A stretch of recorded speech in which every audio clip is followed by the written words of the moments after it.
Welcome back! We are doing another book tag. Today we're doing another one that I did like 11 years ago, and this is called the This or That book tag. And in case you missed my last video and you just want to understand what I'm even doing here, I recently got bookshelves, which are really beautiful and I'm excited about. And when I first joined YouTube, I was doing the booktube thing, and I did quite a few book tags, and I feel like they just sort of died. Like, nobody does book tags anymore. And so we're bringing it back. We're doing book tags. Today we are revisiting the This or That book tag. I will say the point of the book tag is that you do it and then you tag other people and they do it, and like you're supposed to do it when you've been tagged, and then like we're definitely missing an inherent part of what made the book tag, which is the community culture surrounding it. So we're working on bringing that back. That's the goal. If you want to do any of the tags that I'm doing, I am leaving the details in the description below, and I do encourage letting me know, tagging me in your video so that I know and I can watch you do the tags, and we can bring the tags back. We can maybe make some new tags and it can be a good time. So the This or That book tag, pretty self-explanatory. You have two options. You choose one or the other. There are 14 things, 14 thises or that's. So 28 options. I'm over explaining this. Let's get with the first one. Audio or book in hand. So I think I talked about this a little bit in my last video. I struggle with auditory retention, and if I am listening to something for an extended period of time, I do start to kind of zone out. This has been something I've known about myself for a long time. It was one of the things that had me most concerned when I first started going to college, because I knew that there was going to be a lot of lectures. Fortunately, I was able to keep up with a lot of it. That was a lot of taking notes in class. That was a lot of being able to engage in discussions rather than just listening. So it worked out. But when we're doing audiobooks, I really struggle unless I'm also reading along with the book. And I did mention, I read I'm Thinking of Ending Things while listening to it. And let me just say, listening while reading, amazing experience. So the short answer is book in hand. The long answer is, why not both? 2, softcover or hardback. I love the look of hardbacks. I think they just look so much more polished and put together and gorgeous. My issue is, over the years, I've gotten less precious about the appearance of the books. Like, I still want them to be pretty because like they're on display, but I've gotten overall less precious about it. And I also have this issue where I still have some of those old thoughts of the book is precious, I can't ruin it, and it makes it a little bit harder for me to engage in the story because I'm trying not to ruin it. Because I've mentioned before, I annotate when I read. Sometimes it's as minimal as like underlining some things, throwing in like an LOL or an OMG.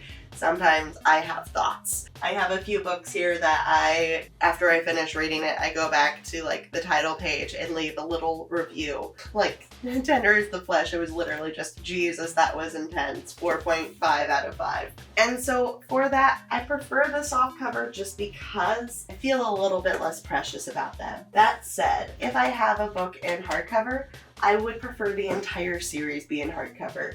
The fact that the first 3 books in the Mortal Instrument series are paperback, and then I got the hardcover, upsets me a lot. I think too, I like the hardcover because hardcovers usually come out first. So it tells me that I got the first one. And I feel like some of the series that I have, some paperback, some hard copy, you can tell when I got into it because I've actually got the 4th book first because my mom didn't see that it said book 4 on the cover. And then we went back and got the first 3 books and they were in paperback already. And then I followed the series through and ended up getting hardbacks because those came out first. So short answer, for aesthetics, hardback, for practicality, paperback, I guess. Fiction or nonfiction? I am very much a mood reader. And so sometimes I need a story that is completely made up. I need just that level of escapism that I know comes with a book that I know is fiction. Sometimes that is getting into sort of the cozy romance vibes where nothing is too bad. Like, there are some bad things that happen, but nothing is so bad that we can't recover from and have a happy ending. And I feel like with the nonfiction, it really depends. Like both fiction and nonfiction, very broad categories. And sometimes fiction can feel like nonfiction and vice versa. Nonfiction can feel like fiction. But nonfiction includes everything from like memoirs, which I'm currently reading one. I've been really enjoying memoirs lately. But it can also include instructional, not really instructional, but like craft related things. Technically this is nonfiction.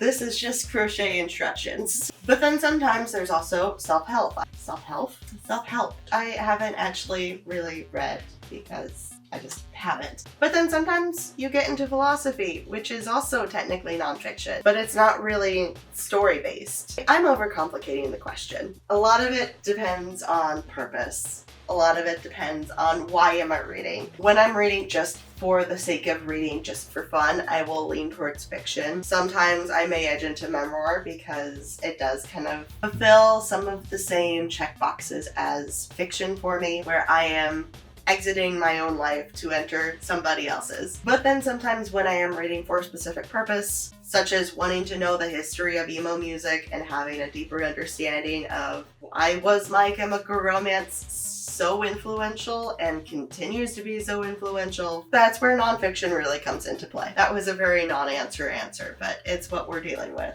Fantasy world or real life issues? I tend to lean more towards contemporary or dystopia, more realism than anything. That said, I literally have a shelf of fantasy right here. I like low fantasy, like urban fantasy, where we are set in the real world, but there's magical creatures that happen to live amongst us, like the Mortal Instruments. When we start to edge towards high fantasy, where we are living in a world that is different from our own, I really need it simple and dumbed down. I need it to feel like the real world, not like a fantasy world. And that's part of why I think Assistant to the Villain really worked for me, because it was a world different from our own, but it felt cozy and familiar. It felt more fairy tale-esque, as opposed to a like high fantasy that has a lot going on with whole new like complicated magic systems and a bunch of creatures that I can't pronounce the names of. But also I think with a lot of urban fantasy or real world fantasy, we are getting into a lot of the real life issues because we are dealing with the real world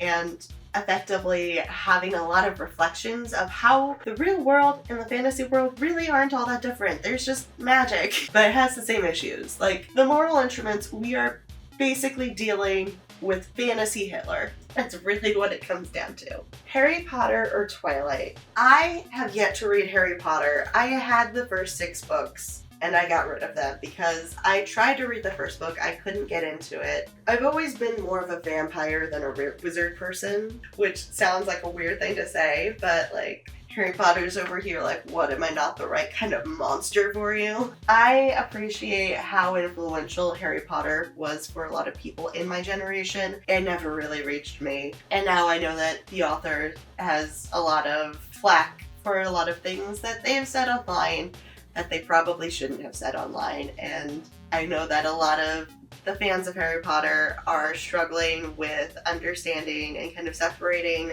the art from the artist and where do those lines get drawn. Twilight has some of the same issues, but we've known from the beginning that it's hot garbage, so we're a little bit more okay. But yeah, long story short, Twilight. Kindle, iPad, or other. I am not a big ebook reader. Like, I've definitely read ebooks, but I'm the kind of person, I need to know how much of the book I have left, and telling me that there's like 20 pages left means nothing to me. I need to see, like, this is 20 pages. I need to be able to physically feel and see where I am in the book. And a little progress bar or little numbers mean nothing to me. So I struggle with ebooks for that reason. Also, staring at a screen. Oftentimes when I'm reading, it's because I'm trying to stop staring at a screen. So other physical books. I know that there are a lot of great books that only come digitally, and I understand that and I appreciate that, and eventually I may get to it, but also I have a lot of physical books that I need to get through. So borrow or buy. So I have stated many, many times now, I annotate. Most of the places that you go to borrow books from don't really like when you mark up their books. so I buy. Bookstore or online? When I first started this whole like YouTube booktube thing, I had very recently discovered Amazon. Nowadays, I try to make it a point not to buy from Amazon unless it's basically unavoidable, and sometimes it is because you do get some of those indie publishers that go only through Amazon. I try to buy from local bookstores when I can, and if not, Barnes & Noble, because I know that they have physical locations, and I feel like we need to be supporting our physical bookstore locations, because if we don't, they will cease to exist. There is something joyful about going into a physical bookstore and picking up and feeling the book and deciding just based off of the feel, based off of the blurb on the back, like this is the one. So sometimes if I'm looking for a specific book, I may go online, but in general, I prefer the bookstore. Tell me One Time or Total Trilogy. I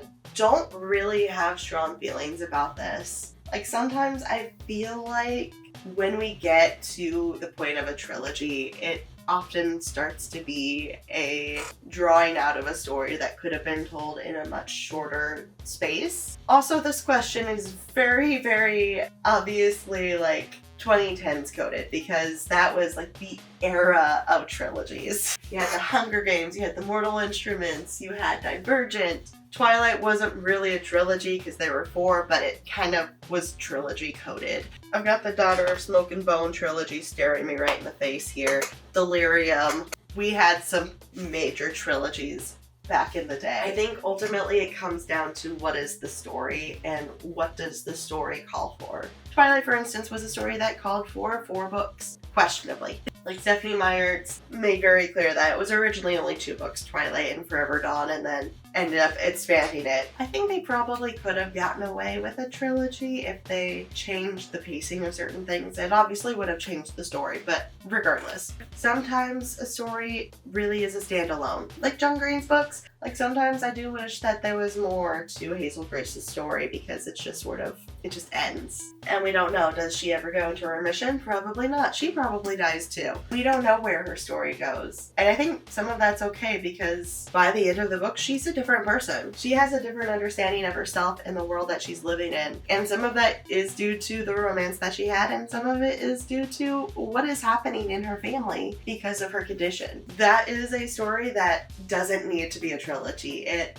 really works as a single book. This is a really long way of saying it depends on the story, but I have been leaning a lot more towards standalones because I'm trying not to buy into series. I struggle a little bit with series because either I'm getting in right at the beginning, so I have to wait forever. Like Assistant to the Villain, I didn't get in right at the beginning, I got in right before the second book was released.